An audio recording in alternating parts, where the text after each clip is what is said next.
আপনারা হয়তোবা রামিসার বাবা টেকনিকটা ধরতে পারে নাই। ওর বাবা তারেক যখন তারে ডাইক্কা নিয়ে গেছে, তখন সে মনে করছে পৃথিবীর সবকিছু তার রক্তের চেয়ে বড় কিছু পেয়ে গেছে। সে কারণে তার মাইয়াকে এবং মাইয়ার ইজ্জতকে সবকিছু বিক্রি করে দিয়ে আসছে এই খাম্পা তারেকের কাছে। এই যে রাইসা নাকি একটা মেয়ের ব্যাপারে শুনছেন না, আমি এটা নিয়ে খুব বড় কিছু মনে করি না। এটা খুব স্বাভাবিক। এই মেয়েটা দেখতে একটু কিউট, একটু ভাল লাগছে দেখতে, সুন্দরী একটা মেয়ে। এটা কারণ অনেকের অনেক মায়া লাগছে ভাই। বাংলাদেশের প্রতিদিন এরকম কোনো মামলার তদন্ত plus DNA report plus chargesheet investigation যাই বলে না কেন, বাংলাদেশের ইতিহাসে, বাংলাদেশের গত 55 বছর ইতিহাসে এত দ্রুত কোনো মামলার মানে অ্যাক্টিভিটিস আপনারা আমার মনে হয় না দেখছেন। সেটা হলো যে রামিসার ঘটনাটা। আসসালামু আলাইকুম দর্শক, রামিসা হত্যাকাণ্ড নিয়ে বের হয়ে এসেছে এবার চাঞ্চল্যকর তথ্য, যা জানলে আপনারা অবাক হতে বাধ্য হবেন। দর্শক, আপনারা সকলে ইতিমধ্যে জেনেছেন যে রাজধানী ঢাকার মিরপুরের পল্লবীতে 8 বছরের শিশু রামিসাকে করে হত্যা করে এক মানুষ নামে কুলাঙ্গার। দর্শক, রামিসার এই কাণ্ড নিয়ে গুরুত্বপূর্ণ একটি ভিডিও নিয়ে আপনাদের সামনে হাজির হয়েছি। আজকের এই ভিডিওটি সম্পূর্ণ মনোযোগ সহকারে দেখলেই আপনারা সবকিছু বুঝতে পারবেন ইনশাআল্লাহ। আজকের এই ভিডিওটি সম্পূর্ণ দেখার জন্য সকলের কাছে বিনীতভাবে অনুরোধ রইল। তো দর্শক, চলুন বিস্তারিত দেখে আসি। আজকে এই যে রাইসা নাকি একটা মেয়ের ব্যাপারে শুনছেন না, আমি এটা নিয়ে খুব বড় কিছু মনে করি না। এটা খুব স্বাভাবিক। এই মেয়েটা দেখতে একটু কিউট, একটু ভাল লাগছে দেখতে, সুন্দরী একটা মেয়ে। এটা কারণ অনেকের অনেক মায়া লাগছে ভাই। বাংলাদেশের প্রতিদিন এরকম মারা যায়, এরকম প্রতিদিনই এগুলো চলছে। এখন এর প্রতি আমরা আলাদা একটা ভালোবাসা দেখাচ্ছি। এই ভালোবাসা আবার বেশি দিন থাকবে না।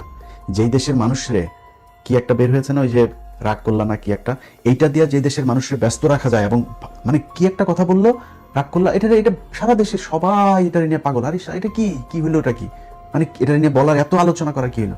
এই দেশের মানুষ এত বড় মানে কি বলবো, এটার কোনো সংজ্ঞায় আপনি সংজ্ঞায়িত করতে পারবেন না। এই দেশের মানুষের নীতি নৈতিকতা বিবেক বোধ এগুলোকে এরা এখন রাগ কল্যাণিয়া পড়ে আছে সবাই। এরকম এই রাইসের মতো এরকম ঘটনা বাংলাদেশে বহু ঘটেছে, এই নিকট অতীতেও ঘটেছে। মাঝখানে ইউনূস সরকারের সময়ও ঘটনা ঘটলো না, 90 দিনের মধ্যে ইউনূস বিচার করে দেওয়া যাবে, এই আসিফ নজরুল বলেছে। আসিফ নজরুল বিচার করে দিয়ে গিয়েছে। এই দেশের আদালতের ভেতরে বসে বিচারকরা ঘুষ খায়। সেই দেশে কোনো কিছু হবে না। এই ঘটনাগুলো আপনি 3 দিনে করেন, 4 দিনে করেন, 10 দিনে করেন, 20 দিনে করেন বিচার। ভাই বিচার আপনি করেন, যা যা দরকার বিচার প্রক্রিয়া শেষ করতে সব করেন, কিন্তু বিচার যেটা সেটাই হইতে হবে। এটা এই দেশে হয় না। বিশ্বাস করেন, আল্লাহ আমাকে মেয়ে দেন নাই, বাট আমার খুব শখ, মেয়ের খুব শখ। আমার শেষ ছেলেটা যখন আমার মানে 4 মাস না 5 মাস পরে ডাক্তার যখন বললো আমার ওয়াইফকে যে ছেলে হবে, তখন আমি রুম থেকে বের হয়ে গিয়েছিলাম। আমি তো সারাদিন আমার ওয়াইফের সাথে কথা বলি নাই। মানে আমি চেয়েছিলাম যে আল্লাহ একটা মেয়ে দিক। এখন চাই না, একদম সত্যি কথা চাই না। চারিদিকের এই অবস্থা দেখে এখন আমি আর চাই না আল্লাহ যেন মেয়ে না দেন। কারণ আজকে যে মেয়েটা মারা গিয়েছে, এই মেয়েটার মতো এরকম অসংখ্য মেয়ে কালকে হবে, পরশু হবে, 1 বছর পরে হবে, 2 বছর পরে হইতেই থাকবে, চলতেই থাকবে। বিচার আজকে আপনি যেটা নিয়ে আলোচনায় আছেন, এটার বিচার মানে শেষ প্রক্রিয়া পর্যন্ত আমরা এই আলোচনায় থাকি না, এটা খোঁজও রাখি না। এর আগের ঘটনাটা দেখেন, এই রাইসের আগের ঘটনা যেটা ছিল সেটার খোঁজ আমরা রাখি, এর খোঁজ আমরা রাখবো না। 2 দিন পরে থাকবে না এটার খোঁজ, আরেকটা ঘটনা ঘটবে, সেই ঘটনায় আমরা হারাই যাব। এটা নিয়ে ওইদিকে আরে ভাই, আওয়ামী লীগের লোকজন যারা কিনা জুলাই আগস্টে এতগুলো মানুষের মারলো, সেই মানুষগুলোরে আমরা এখন সব নাকি পত্রিকায় নিউজ হয়, কাকে নাকি কে নাকি কি ব্রেন টিউমারে মারা গিয়েছে, তাকে জুলাই যোদ্ধা হিসাবে শহীদ হিসাবে দেখানো হয়েছে। ওইটাই খালি খবর। এই দেশে 1400 মানুষ মারে নাই এরা জুলাই আগস্টে, সব মিথ্যা কথা। আমরা এই যে যা দেখেছিলাম, একদম সরাসরি বন্দুক নিয়ে যা করছে, পুলিশ নিজে বলছে একটারে মারলে আরেকটা সরে না, সব মিথ্যা কথা। অথচ তারা আলোচনায় নিয়ে এসেছে ওইটা। আওয়ামী লীগের লোকজনে তারা এখন ধুমায়া সবাই এটা জানে, টাকা মাল বিচারক পর্যন্ত মাল দিতে পারলে সব ছেড়ে দিচ্ছে। যদি বিচারক নাও দেয়, তার উপরের এক জায়গায় গেলে সেখানে মনে করেন কোনো এক মন্ত্রীরে ধরতে পারলে তারে দিয়েছে, বিএনপির এক নেতারে ধরতে পারলে তার কাজ হয়ে যাচ্ছে। কোনো বিচার কোনো কিছু এই দেশে নাই। যেই দেশের এজলাসের মধ্যে বসে ব্যাগে করে, আমি নিজে দেখেছি, নিজের চোখে দেখেছি, এই 21 টেলিভিশনের চেয়ারম্যান তিনি যখন জেলখানায় ছিলেন, কত চেষ্টা করা হয়েছে তাকে জামিনের জন্য। জায়গা এইখানে টাকা ওইখানে টাকা, মাল নেয়, একটাই দেয় আরেকটাই আটকায়, এই করে সেই করে, আজকে না কালকের। নিজের চোখে দেখেছি ব্যাগে করে টাকা দিতে হয়েছে তাদেরকে। বিচারকরা টাকা খায় এইভাবে। যেই দেশের এজলাসের মধ্যে বসে বিচারক টাকা খায়, ওই দেশে আপনি কিসের কোনোটারই পাবেন না, কোনোটারই বিচার পাবেন না। এটা তো নাই, কোনো বিচারই পাবেন না। তো এখন এই আওয়ামী লীগের লোকজনগুলোকে দেদারসে যেভাবে আপনার নাম কি, চিন্ময় চিন্ময় দাসের ছাড়ার জন্য পাগল হয়ে গিয়েছে। তারপরে আওয়ামী লীগের স্পিকারের ধরার 1.5 দিনের মাথায় বাবা রে বাবা কি স্পিড, একটা জামিন আদেশ হইলে মানে আইজি প্রিজন পর্যন্ত ফোন করতে হয়েছে আমার, আইজি প্রিজন পর্যন্ত, জেল সুপার জেলার মেলার সব টপকায় যায়, হয় না কাজ হয় না, আইজি প্রিজনের কাছে যাইতে হয়, ডিজিএফআই চিফ ওই বিডিআর এর ডিজি এরে ওরে ফোন করে তারপরে করতে হয়। আর 1.5 দিনের মাথায় একদম স্পেশাল কোর্ট টোট বসায়া বাবারে জামিন হয়ে গেল স্পিকার। তারে স্পিকার কই ছিল জানেন? স্পিকারের কোথেকে ধরছে এটা বললাম না, স্পেশাল ট্রিটমেন্ট দিয়া তাকে রাখা হয়েছে, স্পেশাল ট্রিটমেন্ট দিয়া এজলাস বসানো হয়েছে, তারপরে রায় দেওয়া হয়েছে, স্পেশাল ক্যাটাগরি তাকে দ্রুততার সাথে তাকে বের করে দেওয়া হয়েছে। কেন? আজকে বিএনপি যদি মনে করে যে 15 বছরের কথা তারা সব ভুলে গিয়েছে এবং ভুলে যেয়ে তারপরে আওয়ামী লীগকে আবার পুনর্বাসিত করে তারপরে তারা শান্তিতে থাকবে, চিটাগাঙে দেখছে না কালকে কি ঘটনা ঘটেছে? প্রতিটা তারা এখন ওই যে ইঞ্জিনিয়ার মোশাররফ শালাটা সারা বছর চুরি করেছে, সারাটা জীবন চুরি করেছে, চোরের বাচ্চা একটা। এই চোরের বাচ্চায় বলে ওই এই তারা হাজার হাজার মানুষের দিয়ে আওয়ামী লীগের লোক, সব তো আওয়ামী লীগের লোক বাইরে, ওই দিনের ওই জানাজাতেই দেখা গিয়েছে, হাজার হাজার মানুষ তারা এসে আবার সেখানে জয় বাংলা জয় বঙ্গবন্ধুর মিছিল করে। আওয়ামী লীগের কার্যক্রম নিষিদ্ধ না? তো নিষিদ্ধ হলেও এখানে টেলিভিশনের সামনেই করা হয় নাই, পত্রিকার ক্যামেরাগুলোর সামনে তারা মিছিল করে নাই, ধরছেন তাদেরকে, বিচার করছেন। আপনারা উল্টা তাদেরকে ছাড়ার জন্য পাগল হয়ে গিয়েছেন আর শান্তিতে দেশ চালাবেন, এত সোজা। এইটার ফলাফল কি হয় আমি জানি না। শেখ হাসিনা কোন তাদের পরিকল্পনা কি চায়, কিভাবে তারা চিন্তা করছে যে তারা দেশে ঢুকবে, তারা আবার ফেরি করবে, জানি না আমি সেটা। কিন্তু আমাকে যদি জিজ্ঞেস করেন সেই সুযোগটা নাই।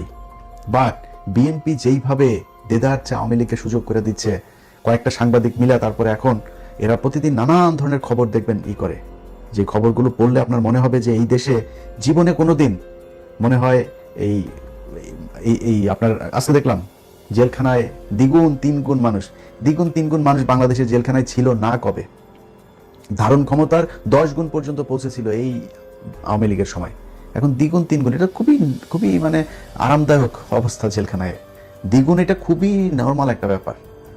এখন এটার নিয়ে নিউজ, আওয়ামী লীগের একজন আটক হয়েছে, ওরে বাবা সেটার নিয়ে নিউজ দেখবেন। কালকে কারো মৃত্যু কামনা করি না, কালকে ওবায়দুল কাদের মারা যাবে, তার লাশ নিয়ে আসতে যাবে দেশে, এবং বিএনপি হয়তো অ্যালাউ করবে, আনার পরে সেটা নিয়ে বিশাল এক হবে, কারণ মৃত্যুর পরে তো তারা অ্যারেস্ট করতে পারবে না, তখন তারা লাশ নিয়ে আসবে এসে, তারপরে সেটা নিয়ে একটা গ্যাদারিং করবে, ওটা বিএনপি আবার অ্যালাউ করে দিয়ে তারপরে তাদেরকে মিটিং মিছিল করতে দিবে, এরকম হবে। তো এখন একদম মানে অনেক কিছু গেল 2টা বছর কি হচ্ছে জানেন, মানে আওয়ামী লীগ শুনলেই সাপের মতো ফোঁস করে উঠতাম, আরে এই আওয়ামী লীগ করে মানে সব কিছু নিয়ে খুব মানে তৎপর ছিলাম। বাট এই মানে কুকুর ছানারা যে 15 বছরে যে ওদের শিক্ষা হয় নাই, এটা ভাই বুঝতে পারি নাই। এটা যদি বুঝতে পারতাম তাহলে আজকে এই আবার ফের এই অর্থ সংকটে থাকতে হইতো না, কিছু টাকা পয়সা কামাই নিতাম, কামাই তারপরে দেশে যায় একটা ব্যবসা ধরতাম, একটা টেলিভিশনের ইয়ে নিয়ে ওখানে বসে তারপরে চাঁদাবাজি করতাম। ওরা যে এরকম জাউরামি করবে এটা জানলে তাহলে নিজের মানে আঁখে নিজে গুছাইতাম। বাট এক জায়গায় নীতির জায়গায় ছিলাম, গ্রামের খুব গরিব মানুষ, একটা পুলিশের কনস্টেবলের চাকরি নেবে, বলছে ভাই দেখ এই সরকারটা যাক, এটা নর্মাল সরকার আসুক, তারপরে দেখবো না। 2 বছর এত এই আওয়ামী লীগের প্রশ্নে এত নীতি দেখিয়েছে, অথচ ওরা ওদের পাশার চামড়া লাল করেছে, ওরা বের হয়ে এখন ওরা দোষ খোঁজ হইলে গিয়া জামাতের যায়, আওয়ামী লীগ ওদের বাপ এখন এই অবস্থায় চলছে। যে কারণে এখন একটু ধৈর্য ধরে আছে, খুব খারাপ লাগে কিছু কিছু জিনিস দেখলে ভাই, খুব কষ্ট পাই, বাট একদম চুপ করে আছে, কিচ্ছু বলি না।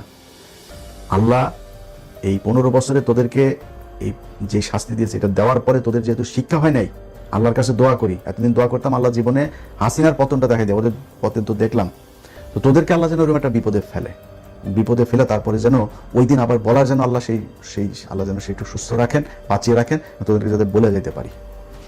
এত অমানুষ তোরা, এটা যদি বুঝতাম তাহলে নিজের পরিবারের নিজের ক্যারিয়ার নিজের এত কিছু নষ্ট করতাম না।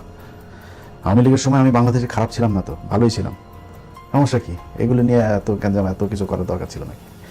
যাই হোক ভাই, যেটা বললাম আওয়ামী লীগের ব্যাপারে সাবধান হয়েন, যা কিছু বলি কোনোটাই বিএনপির বিরুদ্ধে না, জামাতের বিরুদ্ধে না, কারোর জন্য না।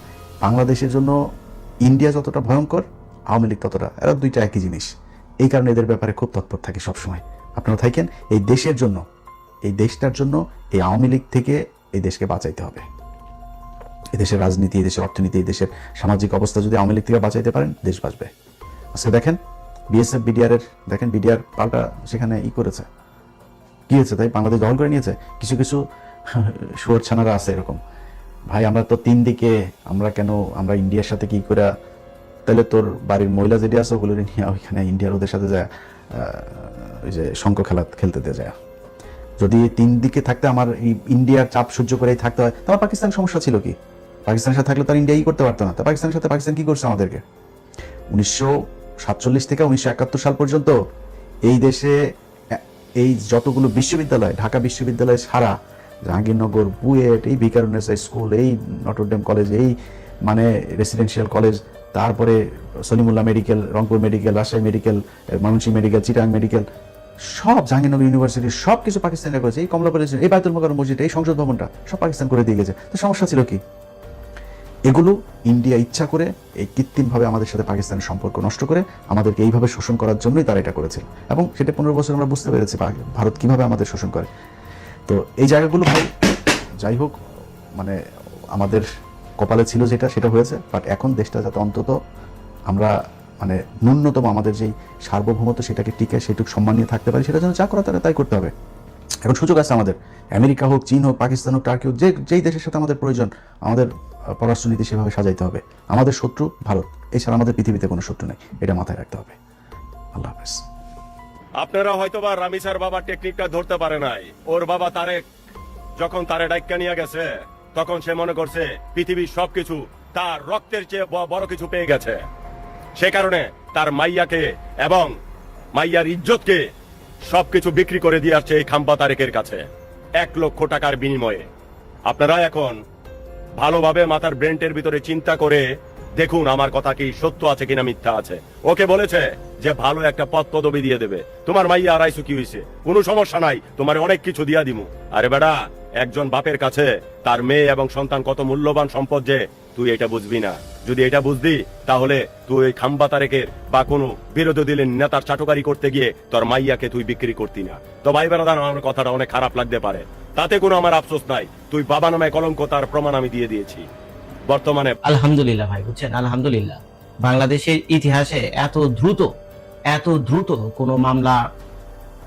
কোনো মামলা তদন্ত plus DNA report plus chargesheet investigation যাই বলে না কেন, বাংলাদেশের ইতিহাসে, বাংলাদেশের গত 55 বছর ইতিহাসে এত দ্রুত কোনো মামলার মানে অ্যাক্টিভিটিস আপনারা আমার মনে হয় না দেখছেন। সেটা হলো যে রামিসার ঘটনাটা।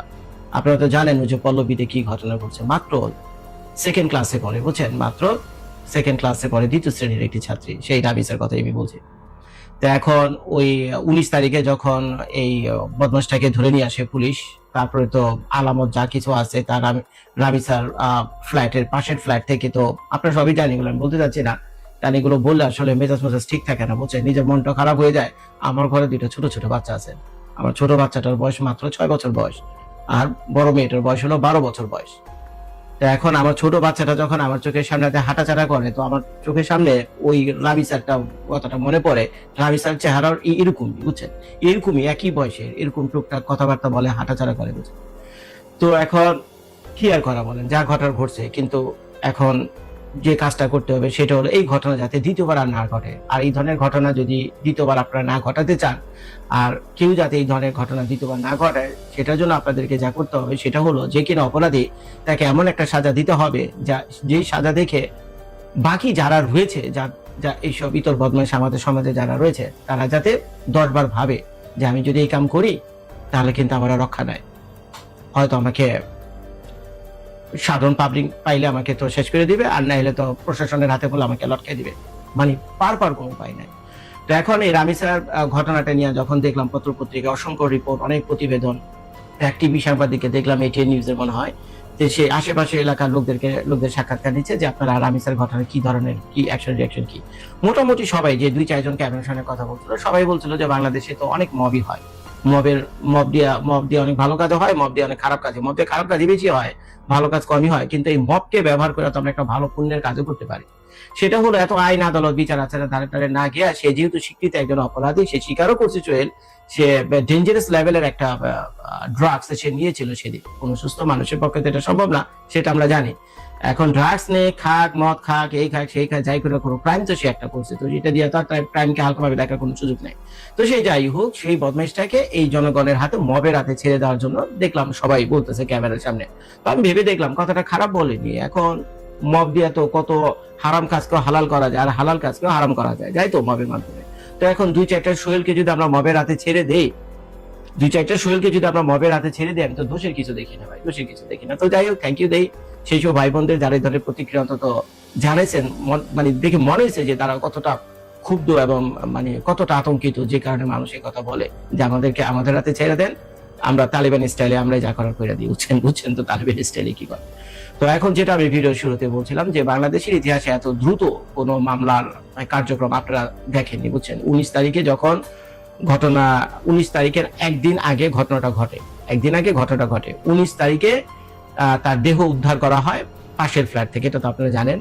তারপর 24 ঘন্টার ভিতরে সোহেলকে অ্যারেস্ট করা হয় কি নারায়ণগঞ্জ থেকে, নাকি তার 24 ঘন্টার ভিতরে সোহেলকে অ্যারেস্ট করা হয় 20 তারিখে নারায়ণগঞ্জ থেকে। তারপরে 22 তারিখে সে 164 ধারায় আদালতে সে জবানবন্দি দেয়, নাকি 164 ধারা আদালতে জবানবন্দি দিল 22 তারিখে। আর আজকে ভিডিওটা করছি আমি 23 তারিখে। তো 23 তারিখে কি হচ্ছে, যেদিন জবানবন্দি দেয় 164 ধারায়, সেদিনই তার ডিএনএ সংগ্রহ করে ওই মেয়ের শরীরে যে ডিএনএ পাওয়া গেছে, আপনারা তো জানেন এই ধরনের ঘটনা ঘটলে একজনের ডিএনএ আরেকজনের শরীরে ডিএনএ থাকাটাই স্বাভাবিক। এবং এই ধরনের মামলায় ডিএনএ কিন্তু একটা বিরাট একটা প্রমাণ, যে কোনো সভ্য দেশে ডিএনএ রিপোর্টটাকে ফলো করে। তো এখন সেই ডিএনএ 24 ঘন্টার ভিতরে 22 তারিখে তো সে স্বীকারোক্তি দিয়েছে 164 ধারা জবানবন্দি দেওয়ার পর, 21 তারিখ 164 ধারা জবানবন্দি দেওয়ার পর 22 তারিখে কি করছে, তার ডিএনএ স্যাম্পল পাঠানো হয়েছে বাংলাদেশ সিআইডি। তো সিআইডি সেটা যাচাই বাছাই দেখে দেখে যা করার পরে তারপর মাত্র 24 ঘন্টার ভিতরে সেই ডিএনএ টেস্টের রেজাল্ট এখন আদালতে পাঠাই দিচ্ছে। তো এখন খেয়াল করে দেখেন, 19 তারিখে আলামত সংগ্রহ, দেহ উদ্ধার করা হয়, 20 তারিখে তাকে অ্যারেস্ট করা হয়, 21 তারিখে তাকে কি করা হয়, আদালতে নিয়ে যাওয়া হয়। আদালতে সে 164 দ্বারা যে অপরাধ স্বীকার করে। 22 তারিখে তার ডিএনএ স্যাম্পল ঢাকার সিআইডি তে পাঠানো হয়। 23 তারিখ, এখন এই মুহূর্তে যখন ভিডিওটা করছে মাত্র কয়েক ঘন্টা আগে, তার ডিএনএ স্যাম্পল এখন কোর্টে। তো এখন ডিএনএ স্যাম্পল যখন কোর্টের হাতে থাকবে আর সবকিছু এভাবে খোলাম মানে হয়ে যাবে, প্রমাণ হয়ে যাবে, বুঝছেন, তাহলে তার কোনো বাধা থাকে না। তার মানে বাংলাদেশের ইতিহাসে প্রথম মাত্র 14 দিনের ভিতরে আপনারা একটা মামলার রায় শুনতে যাচ্ছেন। আলহামদুলিল্লাহ বলেন সবাই আলহামদুলিল্লাহ। আমি তো মন থেকে আলহামদুলিল্লাহ বলি, কারণ বাংলাদেশের প্রশাসনের কাছে এই ধরনের আশা করা, বুঝছেন, মানে এই জন্য কোনো কিছু আশাই করা যায় না। আমরা স্বপ্নেও ভাবি না যে বাংলাদেশের প্রশাসন, বাংলাদেশের পুলিশ ভাইয়েরা, বাংলাদেশের সিআইডি ভাইয়েরা, প্লাস বাংলাদেশের সরকার যারা রয়েছে তারা, বুঝছেন, তো এত দ্রুত একটা করতে পারে। মানে আমি মুগ্ধ হয়ে গেলাম। এটা মনে সারা দুনিয়ার ইতিহাসে চাঞ্চল্য সৃষ্টি করবে। মাত্র 2 সপ্তাহের ভিতরে মামলার রায় পর্যন্ত দিয়ে দেওয়া হবে। 4 দিনের মাথায় 5 দিনের মাথায় যেহেতু ডিএনএ রিপোর্ট এখন কোর্টে চলে গেছে, রায় দেওয়া এখন মাত্র সময়ের ব্যাপার। তো আমার বিশ্বাস 2 সপ্তাহের ভিতরে রায় দিয়ে দিবে। আর এই রায়টা আমার বিশ্বাস সারা দুনিয়ার ইতিহাসে একটা এক্সাম্পল হয়ে থাকবে। দুনিয়ার বিভিন্ন দেশের আদালতে হয়তো বাংলাদেশের উদাহরণ দিবে যে দেখো, বাংলাদেশে রামিসা নামের একটা মেয়ে ছিল, 7 বছরের মেয়ে, দেখো তার ঘটনাটা কিভাবে ঘটছিল এবং বাংলাদেশ সরকার কিভাবে এটা দ্রুত মামলার যত ইনভেস্টিগেশন আছে, যত চার্জশিট আছে, যা ডিএনএ রিপোর্ট যা সংগ্রহ করা দরকার করে দেখো 2 সপ্তাহের ভিতরে রায় দিয়ে এটা লটকাই দিছে। ইতিহাস বের হইলো ভাই, ইতিহাস বের হইলো। ধন্যবাদ দেই বর্তমান সরকারকে, ধন্যবাদ দেই বিরোধী দলে যারা ছিল তাদেরকেও। কারণ এর আগে আমরা দেখেছি এই ধরনের ঘটনা যারা ঘটতো, কোনো দলের ট্যাগ করে দিত, তারপরে এটা টানাটানি পড়তো, তারপরে মামলা বছরের পর বছর গিয়ে করাইতো। কিন্তু এই ক্ষেত্রে হয়নি। বাংলাদেশ সরকার যেমন তার বোল্ড স্টেপ নিয়েছে, বাংলাদেশের যে বিরোধী দল রয়েছে তারাও কিন্তু প্রতিহিংসায় ফেটে পড়ছে, বুঝছেন, যে এটা হতেই পারে না, যেই হোক আমার মার পেটের ভাই হোক, ধরে লটকে দেন, বুঝছেন, সবার এক কথা। এবং আরো তাজ্জবের ব্যাপার, বাংলাদেশের যে আইনজীবী সমিতি যারা সদস্য রয়েছেন, হাইকোর্ট, সুপ্রিম কোর্টের সবাই এক কথায়, বুঝছেন, এই মামলার দিকে তাকিয়ে পর্যন্ত দেখেনি। তার আত্মীয় স্বজন তো বিভিন্ন জায়গায় লয়ার নেওয়ার জন্য চেষ্টা করছে, বাংলাদেশের কোনো লয়ার মামলা পর্যন্ত দেয়নি, চিন্তা করতে পারেন। তো যাই হোক ভাই, এত খারাপ সংবাদের ভিতরে রামিসার এই ঘটনা, আসলে আমি সকাল আমার মনে আজকে আমার সারা দিনটা ভালো যাবে, বুঝছেন। এরকম একটা নিউজ দেখে যখন দেখলাম ডিএনএ রিপোর্ট এসে পড়ছে আদালতের কাছে, তখন আমার গায়ে লোম দাঁড়িয়ে গেছে। আমি কি কিভাবে সম্ভব যে ডিএনএ রিপোর্টের জন্য আদালতকে মাসের পর মাস অপেক্ষা করতে হয়? হাজার এই ধরনের কেস এখন কোর্টে ঝুলে নিচ্ছে শুধুমাত্র একটা ডিএনএ রিপোর্টের কারণে। কারণ বাংলাদেশে দুইটা জায়গায় ডিএনএ করা হয়, একটা হলো ঢাকা মেডিকেল কলেজ, আর একটা আছে সিআইডির কাছে, এছাড়া বাংলাদেশের নাই। আর প্রতিদিন শত শত ঘটনা বাংলাদেশে ঘটতেছে। তো এখন এই ধরনের ইনকম্প্যাটিবিলিটির কারণে তো সব ডিএনএ রিপোর্ট যাচাই বাছাই করে দ্রুত এটা আদালতে দেওয়া সম্ভব, এটা তাদের পক্ষে। এটা বাংলাদেশের প্রশাসনের দুর্বলতা, এটা তো বাংলাদেশের প্রশাসনের সরকারের দুর্বলতা, যার ফলে মানুষ ন্যায় বিচার পায় না। কিন্তু তারপরেও এই রামিসার ব্যাপারটা যে মাত্র এই 5 দিনের ভিতরে ডিএনএ রিপোর্ট সহ চার্জশিট যা ফাটাই বানাইছে ভাই, কোর্ট ফাটাই বানাইছে, বুঝছেন? আপনারা ওয়েট করেন, আগামী 3-4 দিনের ভিতরে এই রামিসার রায় আপনারা পেয়ে যাবেন। দোয়া করি আল্লাহ তাআলার কাছে, যেসব বাবা মা তাদের সন্তান হারিয়েছে, ছোট ছোট শিশুদেরকে হারিয়েছে, যেই হোক না কেন, বুঝছেন, তাদেরও বিচার যাতে এইভাবে হয়। এবং বাংলাদেশ সরকার যদি এটাকে চালিয়ে দিতে পারে, যে যে দ্রুত বিচার রামিসার ক্ষেত্রে করলো, এই ব্যাপারটা যদি চালিয়ে যেতে পারে, তো বহু মানুষের দোয়া থাকবে এই সরকারের উপর, বহু মানুষের দোয়া থাকবে, আপনি চিন্তা করতে পারবেন না। ভিডিও দেখার জন্য সবাইকে ধন্যবাদ। তো সম্মানিত দর্শক শ্রোতা, আশা করি সম্পূর্ণ ভিডিওটি দেখেছেন এবং সবকিছু বুঝতে পেরেছেন। আপনারা দেখেছেন যে রামিসার বাবা বলেছিল আমি বিচার চাই না, কারণ রামিসার বাবা জানে এই প্রশাসন বিচার করতে পারবে না। এই প্রশাসন কোনটা বিচার করেছে? 80 হত্যাকাণ্ডের বিচার করেছে, ময়না হত্যাকাণ্ডের বিচার করেছে, আরো হাজার হাজার উদাহরণ দিতে পারবো। একটারও বিচার করতে পারে না এই প্রশাসন। জানি না রামিসা হত্যাকাণ্ডের বিচার হবে কিনা, রামিসা হয়তোবা নতুন কোন ইস্যু আসার পরে আমরা ভুলে যাব। তো দর্শক, আপনাদের কাছে কি মনে হয়, রামিসা কি কোনো বিচার হবে নাকি কোনো বিচার হবে না? আপনাদের মূল্যবান মন্তব্য অবশ্যই কমেন্ট সেকশনে জানিয়ে দিবেন। তো দর্শক, আজকের এই ভিডিওটি এ পর্যন্তই। আজকের এই ভিডিওটি ভালো লাগলে লাইক এবং শেয়ার করে দিয়েন। আর হ্যাঁ, নিত্য নতুন আপডেট ভিডিও পেতে চ্যানেলটি সাবস্ক্রাইব করতে ভুলবেন না। দেখা হবে নতুন ভিডিওতে, ততক্ষণ ভালো থাকুন, সুস্থ থাকুন, এই দোয়া রইল। আসসালামু আলাইকুম ওয়া রাহমাতুল্লাহ।